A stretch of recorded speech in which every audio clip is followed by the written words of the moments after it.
Looking for new ways to use your cover dies? In today's stylish card making techniques video, I have 4 different ideas for using your cover dies, featuring the Geo Tiles Cover Die from Ultraviolet. I'll show you step by step how I made all 4 of these cards in techniques that can easily be applied to any of the cover dies in your stash.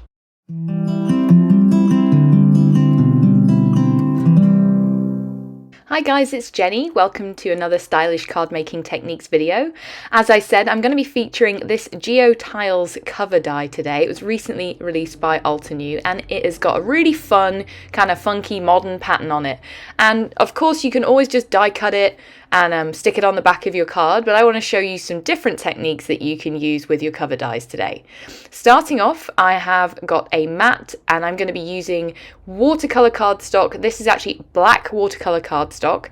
You can find it if you look on Amazon. It's not carried by Ultraviolet right now. And I'm going to liberally spritz it with my fine mister, give it a good covering with some clean, clear water. I'm now grabbing for my metallic watercolors because these look absolutely beautiful on black cardstock. You can use them also if you don't have any black watercolor cardstock. You can also do this using jet black cardstock. Just use less water. I don't recommend liberally spraying it, for example. I just wanted to use watercolor cardstock because I like it for it being a little bit easier to dry emboss, which we're going to be doing on this panel today. So starting off, I have a size 18 flat brush.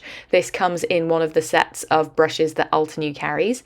And I'm going to be doing a sort of a swiping from left to right using the red, the purple and the pink and overlapping them and letting it just wick down. As you'll see with this third color, I'm going to fade it out towards the bottom. So I do still keep that sort of dark, dramatic color. I'm then going to dry it and come back in, not adding more water this time, just leaving whatever's in my palette, maybe a tiny bit of water on the brush just to get the colours moving, and go back over it again. And that really intensifies those colours, and then I'll dry it one more time with my heat tool. Now, as I said, I'm going to be dry embossing it, so I'm going to place my cover die down on top of the watercoloured panel, attaching it carefully with satin masking tape. I don't want to dry emboss the satin masking tape shape, so I'm just quite careful where I'm placing it there. Then I'm going to put it face down so it's cover die, cardstock, my tan mat, which is used to push the cover die into the cardstock without cutting it, and then an embossing plate. And you'll see when I run it through my die cutting machine, I get this gorgeous, really heavily deep embossed impression, but it doesn't die cut all the way through. If you use a thinner plate, you'll get less pressure. My embossing plate is quite thick and you'll get a more subtle pattern. I did trim off around the edges so that I got a nice 4 1/4 by 5.5 inch panel. So set that to one side. Onto my second background, I've got a panel of white cardstock here. It's quite thick. I think this is 110 solar white cardstock. And I've die cut out the cover panel here completely. I'm now attaching it onto my craft mat and onto another panel of 80 Nina Solar White cardstock this time, lining it up and then adhering it with satin masking tape. And then I'm going to do some ink blending. So I'm using my cover die cut as if it was a stencil. And this is a great technique. I do it quite a lot and you get completely different look.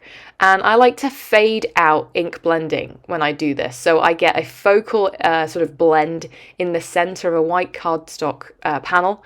I'm using Ultraviolet Crisp Dye Ink here in the center with my large blending tool. And then I'm coming in with some Coral Bliss and sort of blending it sort of in a circular motion around the edges and then fading out. So I didn't overlap it with the center of the purple there.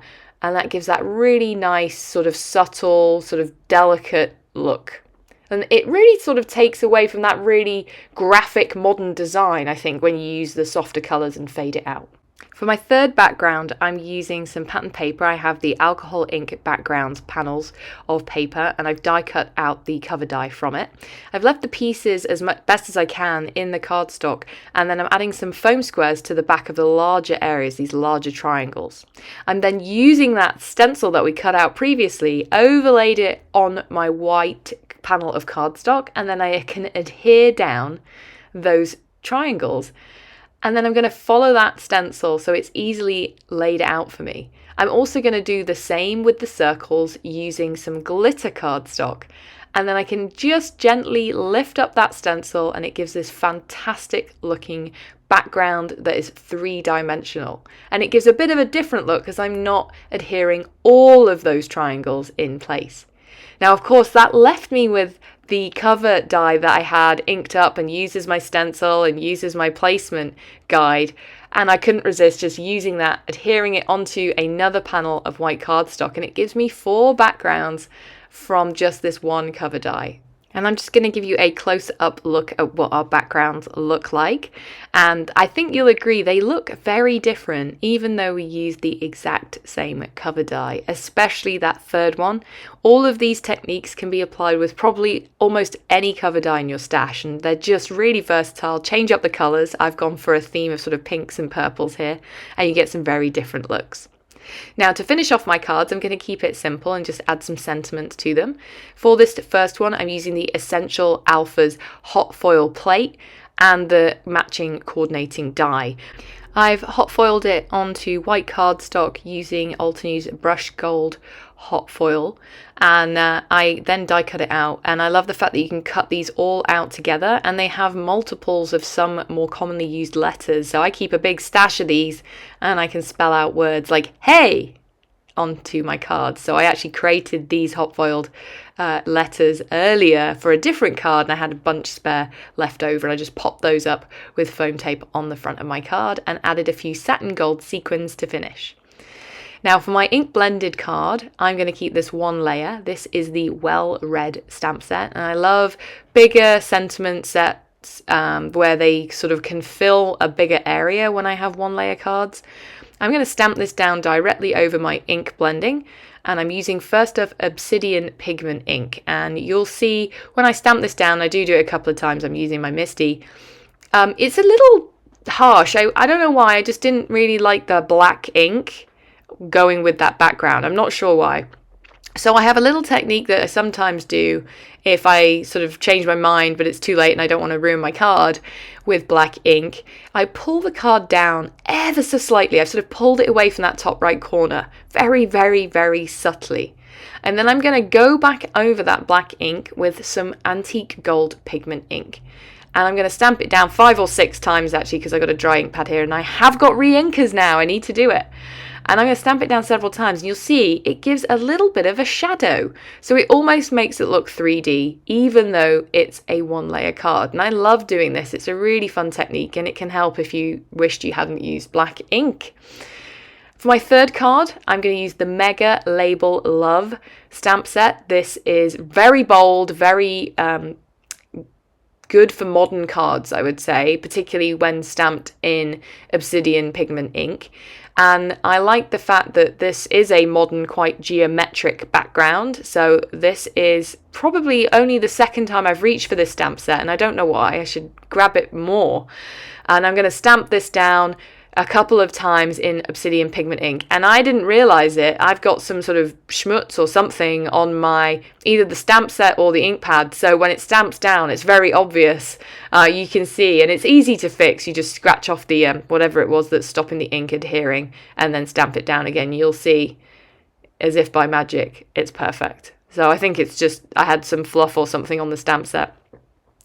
And then I can just trim those out. I didn't leave a border. I wanted to keep that really sort of bold black against this modern outline. I'm using the last background we created with the almost, I nearly threw this away and I thought, no, why don't I, it looks really pretty. Why don't I stick this down onto a white card panel?